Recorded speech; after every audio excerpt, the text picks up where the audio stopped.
fakta yang sebenarnya gitu. Jadi berbeda dengan pada saat yang awal-awal yang dianggap skenario itu. Jadi ya mungkin ini kenapa seperti itu, mungkin berbagai pihak yang tentunya saya yakin mendorong, baik dari penyidik sendiri maupun dari pimpinan-pimpinan Polri yang mendorong supaya para tersangka memberikan keterangan apa adanya, memberikan keterangan yang benar supaya perkara ini jadi terang benderang. Dan kalau kita lihat juga mungkin juga lembaga-lembaga lain seperti Komnas HAM, Kompolnas mendorong supaya perkara ini semakin terang benderang. Kemudian terakhir memang ada juga keluarga, karena selama ini keluarga tidak mengetahui perkembangan dari RR. Kira-kira tanggal 20-an ya, tanggal 20 Agustus mereka tuh yang kedua kali datang. Yang kedua kali datang menjenguk, kita dampingi, cuma kita belum bisa masuk karena baru menjadi kuasa dari keluarga, belum kuasa dari saudara RR. Cuma kita mendapatkan informasi dari keluarga itu, ada pesan-pesan lah dari orang tuanya masih hidup di Banyumas. Bapaknya juga mantan Kapolsek, sudah almarhum. Jadi kira-kira pesan keluarga mereka atau orang tua mereka ya supaya RR ini karena tidak kelihatan, tidak jelas informasinya di publik, sementara yang lain banyak informasinya, yang mereka khawatirkan apakah benar anak mereka ini, RR ini sebagai seorang pelaku pembunuh, rencana atau membantu, apalah namanya. Itu kan mengganggu perasaan keluarga karena mereka menganggap selama ini RR tidak seperti yang kejadian atau tergambar seperti itu. Oleh karena itu disampaikan oleh istri dan anaknya. Jadi adiknya sama istrinya menyampaikan itu, ya sejak itu dia juga nangis, mungkin bebannya merasa berkurang dengan ada dukungan keluarga. Ya dia bilang bahwa dia sudah menyampaikan dan keterbukaan dan ke depan lebih memperkuat batinnya lagi untuk berbicara apa adanya dalam perkembangan kasus, pemeriksaan kasusnya tersebut. Oke, tapi benarkah ada tekanan Pak ketika dia sudah ditetapkan sebagai tersangka ini Pak ya? Kalau dibilang kita tidak mengetahui apakah ketekannya bentuk sebagaimana, tapi yang jelas setelah adanya kejadian mereka dibawa bersama-sama ke mana? Ke Provos, Kadit Propam. Ya jelas mungkin ada arahan, apakah dari siapa, apakah dari Sambo atau dari anggota-anggota yang lain yang kira-kira itu hasilnya BAP yang skenario. Tapi apakah dia ditekan? Kita nggak tahu. Tapi yang jelas suasana itu. Tapi nggak mungkin sementara si RR ini merupakan orang bawahan, pangkatnya apalah, Bribka ya, dibandingin jenderal. Sementara tokoh-tokoh mungkin Propamnya sendiri sudah mendorong. Nah, kita nggak tahu, karena saya nggak tahu detailnya bagaimana, tapi jelas dia tidak mungkin tidak mengikuti skenario yang itu.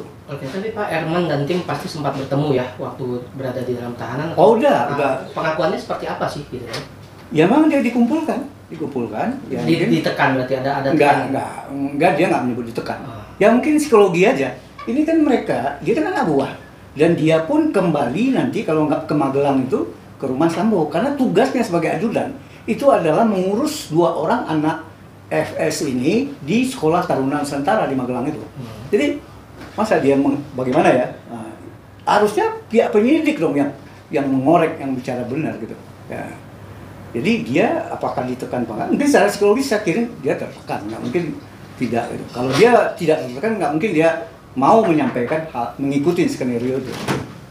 Lalu terkait pembukaan rekening oleh Ibu PC ya dengan nama RR, itu mungkin bisa dijelaskan? Oh, kalau itu dari BAP maupun saya cek and recheck juga kepada RR. Kenapa itu? Jadi sejak dia ditetapkan diminta sebagai ajudan itu 2021. Jadi ajudannya itu memang khusus untuk mengurus 2 orang anaknya Sambo ini yang sekolah di Magelang, Taruna Nusantara, 1 kelas 1, 1 kelas 3. Nah, kebutuhan untuk anak-anaknya, kebutuhan rumah tangga di sana itu si RR membutuhkan uang. Oleh karena itu RR ini disiapkan 1 rekening oleh Ibu PC, 1 rekening Bank BNI kalau tidak salah.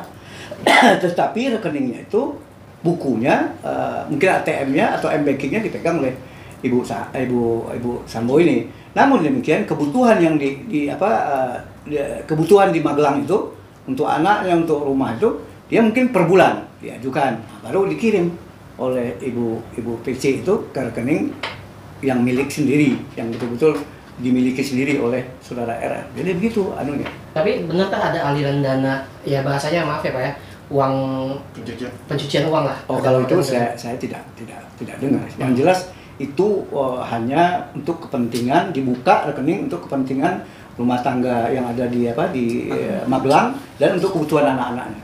Jadi tidak ada, kalau pencucian uang masuk keluar lagi, masuk keluar lagi. Karena ada indikasinya seperti itu Pak, ada indikasi uang keluar masuk melalui rekening RR ini gitu kan, yang diberikan oleh Ibu Pesi. Oh enggak ada Pak, nggak ada Pak Santo.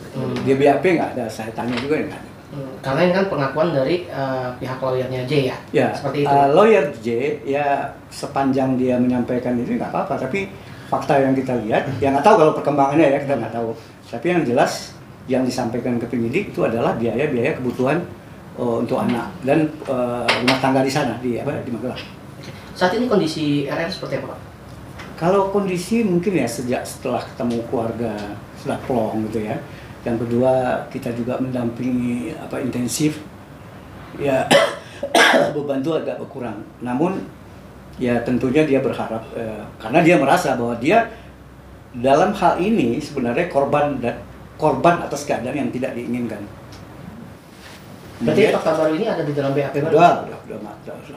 Mungkin bisa diteruskan seperti itu. Kemudian dia baliklah pulang dengan Richard. Pada saat dia kembali di rumah sepi di bawah. Kan di rumah tuh ada Susi, ada Kuat, ada Joshua ya. Ada mungkin orang yang menjaga rumah. Kok nggak ada? Dia naik ke atas, naik ke tangga. Kok dilihat di tangga dekat tangga itu Susi menangis. Dan akhirnya dia bertanya ada juga Pak Kuat dalam kondisi kayak panik dan tegang. Kan ditanya, ada apa nih Om? Jawaban Kuat, dia bilang tadi nih nggak tahu nih si Joshua turun naik nggak jelas arahnya, saya tegur. Saya tegur dia malah lari, menangis juga kalau tidak salah. Kadang saya dalam kesempatan pers yang lain saya nggak menyebut juga, kalau nggak salah Joshua ini ditegur nangis lari ke bawah. Ada apa? Akhirnya dia mau naik lagi ke atas kayak memaksa diri. Sementara si Kuat mendengar Susi nangis. Muncul mungkin pikiran si Kuat, ada apa nih antara ibu dengan Joshua? Apa bertengkar atau apa gitu ya? Akhirnya dia ambil pisau. Kuat ini ambil pisau, melarang, lo nggak boleh naik, kira-kira gitulah. Berarti menodongkan pisau kepada Joshua. Joshua. Karena Joshua ini dilarang sama dia, jangan naik, mungkin terjadi apa-apa. Akhirnya ya udah berhentilah si Joshua, dia lari ke bawah lagi, pergi ke bawah lagi. Itu disampaikan oleh Kuat kepada RR. Kan pasti pikiran RR kan jadi bimbang gitu kan, bingung gitu kan. Akhirnya udah dia lihat ibu, ya udah dilihat ibu ke kamar ibu itu. Nah, karena dibilang juga sakit kan. Ibu tuh sambil nyender, bantalnya agak tinggi ke dinding di tempat tidurnya. Ditanya sama RR, ada apa Bu? Ada apa gitu kan.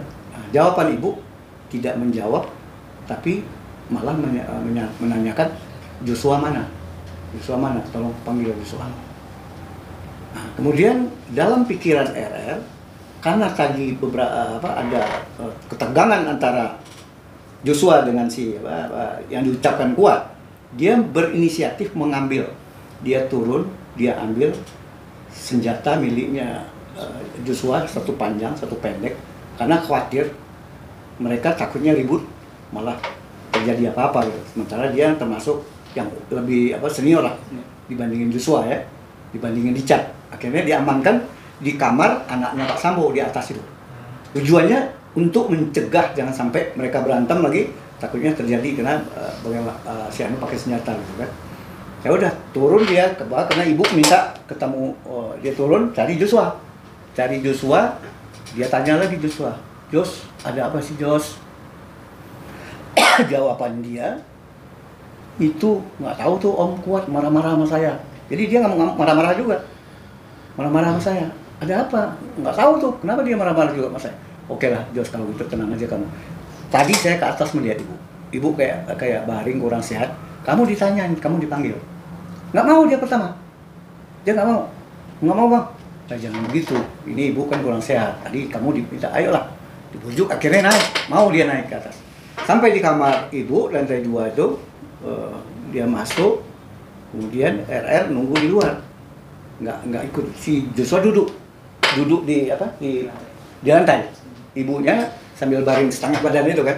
Nah, mungkin dia bicara, tapi si RR kan ada beberapa meter lah, cuma dia nggak dengar lah apa sih bicara. Antara 10 sampai 15 menit keluar, ibu pun manggil RR.